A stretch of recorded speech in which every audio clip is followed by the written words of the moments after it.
नमस्कार दोस्तों। Joe Biden ने हाल ही में एक बड़ी मूर्खता की है। रसिया ने एक ऑफर दिया कि दुनिया भर में जो फूड क्राइसिस चल रहे हैं उनको कंट्रोल किया जा सकता है। देखिए, रसिया और यूक्रेन गेहूं के बहुत बड़े एक्सपोर्टर हैं, इसलिए रसिया ने यूएस को एक ऑफर दिया। रसिया ने यहां पर यह कहा कि जिन यूक्रेनियन पोर्ट्स पर रसिया का कब्जा है वह उन पोर्ट्स से पीछे हट जाएगा ताकि यूक्रेन गेहूं का एक्सपोर्ट कर पाए, क्योंकि रसिया तो गेहूं का एक्सपोर्ट कर नहीं पा रहा है। इसलिए अगर यूक्रेन गेहूं का एक्सपोर्ट करता है तो ऐसे में दुनिया भर में जो प्राइसेस गेहूं के बहुत ज़्यादा बढ़ चुके हैं, ऐसे में उनको कंट्रोल किया जा सकता है। और ऐसे में जो पूरे वर्ल्ड में जो गेहूं की कमी फेस की जा रही है, ऐसे में इस फूड क्राइसिस को कहीं ना कहीं कंट्रोल किया जा सकता था।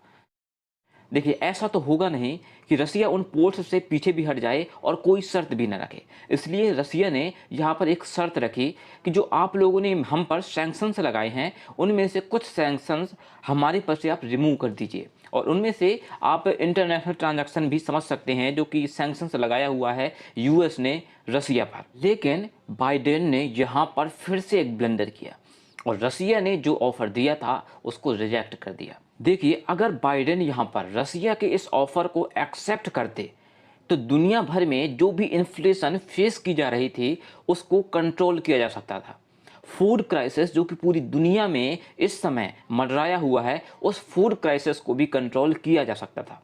और अगर यहाँ पर जो बाइडेन रसिया के इस ऑफर को एक्सेप्ट करते तो बहुत ज़्यादा संभावना बढ़ जाती कि रसिया और यूक्रेन दोनों बातचीत की एक टेबल पर आ सकते थे ताकि इस वॉर के बीच में शांति की एक संभावना बने। और फिर जो बाइडेन ने रसिया के इस ऑफर को रिजेक्ट कर दिया। और उनके रिजेक्शन से ये बात समझ में आती है कि जो बाइडेन ये बिल्कुल भी नहीं चाहते कि इस वॉर का अंत हो, ये वॉर चलती रहे और इस वॉर को ख़त्म करने में उनका कोई इंटरेस्ट है ही नहीं। देखिए, यूक्रेन के जो साउथ पार्ट के जो भी पोर्ट्स थे, उन पोर्ट्स पर रसिया ने कब्जा कर लिया था और जो कुछ पोर्ट्स बचे हुए हैं उन पर भी रसिया लगातार बॉम्बिंग कर रहा है, जिसके कारण यूक्रेन कुछ भी एक्सपोर्ट नहीं कर पा रहा है।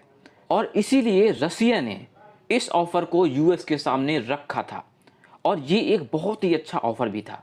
और अगर हम यहाँ पर इंडिया की बात करते हैं तो इंडिया ने रिसेंटली गेहूं के एक्सपोर्ट पर बैन लगा दिया था और अब नीति आयोग ने भी यही कहा है कि हमने गेहूं के एक्सपोर्ट पर बैन तो लगाया है और इससे कुछ हद तक गेहूं की जो प्राइसेस हैं वह इंडिया में कंट्रोल रहेंगे।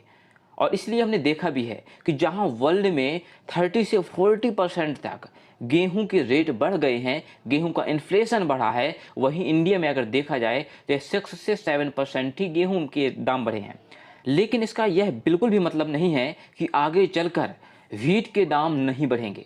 नीति आयोग ने स्पष्ट कहा है कि जो इन्फ्लेशन है वह इंडिया को तो हिट करेगा ही करेगा। जब यूएस की मीडिया ने गवर्नमेंट से पूछा कि जो रसिया ने जो ऑफ़र दिया था आपको गेहूं के एक्सपोर्ट को लेकर के, ताकि जो गेहूं की जो दाम है वह कम किए जा सकें, उस पर आपने अभी तक क्या सोचा है?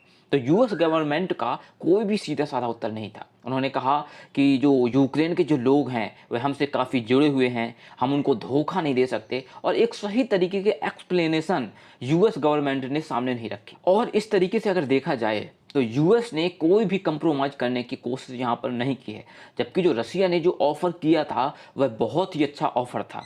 इस ऑफर के साथ ही रसिया यूक्रेन के बीच एक पीस की शुरुआत हो सकती थी, लेकिन अब आगे ऐसा तो है नहीं कि जो जंग है यह लगातार चलती ही रहेगी, क्योंकि जिस भी जंग की शुरुआत हुई है उसका अंत कंप्रोमाइज़ से ही हुआ है।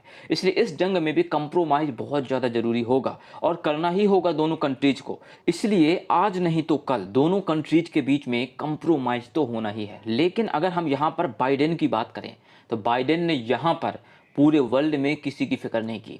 दुनिया इन्फ्लेशन से जूझती है तो जूझती रहे, दुनिया में गेहूं के दाम बढ़ते हैं तो बढ़ते रहें, फूड क्राइसिस हो रहा है, फूड क्राइसिस भी चलता रहे।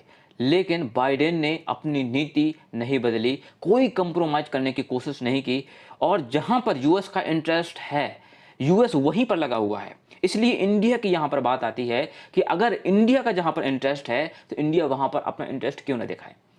यूएस की तरफ से, पश्चिमी देशों की तरफ से इंडिया पर बहुत ज़्यादा प्रेशर आए कि आप रसिया से ऑयल मत खरीदो, अगर हम यहाँ पर वेस्टर्न कंट्रीज की बात करें तो वेस्टर्न कंट्रीज ने लगातार रसिया से ऑयल परचेज किया है, गैस भर भर के परचेज किया है। तभी आप देखेंगे कि रसिया की जो करेंसी है वह बहुत अच्छे स्तर तक पहुँच चुकी है। और यही कंट्री इंडिया को रोक रही थी कि इंडिया रसिया से ऑयल न परचेज करे, लेकिन इंडिया ने यहाँ पर भी अपने इंटरेस्ट का बराबर ध्यान रखा और रसिया से लगातार ऑयल परचेज किया। ना तो यूएस के प्रभाव में आया और ना ही पश्चिमी देशों के।